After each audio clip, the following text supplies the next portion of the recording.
ഗാർഹിക പീഡനത്തിൽ നിന്നും ഭർത്താവിന്റെ മർദ്ദനത്തിൽ നിന്നും ഭാര്യയ്ക്ക് സംരക്ഷണം നൽകുന്ന ഗാർഹിക പീഡന നിയമങ്ങളും സ്ത്രീധന പീഡന നിയമങ്ങളും ദുരുപയോഗം ചെയ്യാനുള്ളതല്ല എന്ന് സുപ്രീം കോടതി. ഭർത്താവിനെ ഭീഷണിപ്പെടുത്തിയും സമ്മർദ്ദം ചെലുത്തിയും ആനുകൂല്യങ്ങൾ നേടാനും മറ്റും ഈ നിയമം ദുരുപയോഗം ചെയ്യപ്പെടുന്നതായും സുപ്രീം കോടതി പറഞ്ഞു. ജസ്റ്റിസ് BV നാഗരത്ന അധ്യക്ഷയായ ബെഞ്ചിന്റേതാണ് നിരീക്ഷണം. ഭോപ്പാലിൽ നിന്നുള്ള ദമ്പതിമാരുടെ വിവാഹമോചന കേസ് പരിഗണിക്കവെയായിരുന്നു കോടതിയുടെ നിരീക്ഷണം. കേസ് നൽകുന്ന ഭാര്യയുടെ അവകാശങ്ങൾ നടന്നു കിട്ടാനായി ക്രൂരത, ബലാത്സംഗം, പ്രകൃതിവിരുദ്ധ പീഡനം തുടങ്ങിയ വകുപ്പുകൾ ഒരുമിച്ച് ചുമത്തി.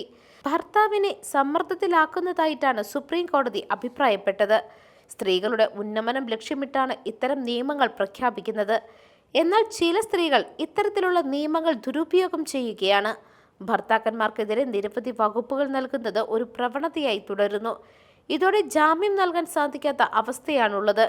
ചെറിയ വഴക്കുകളാണ് പിന്നീട് വലിയ രീതിയിലുള്ള മോശമായ പോരാട്ടമായി മാറുന്നതെന്നും സുപ്രീം കോടതി ചൂണ്ടിക്കാട്ടി. News desk മെഗ്നവിഷൻ.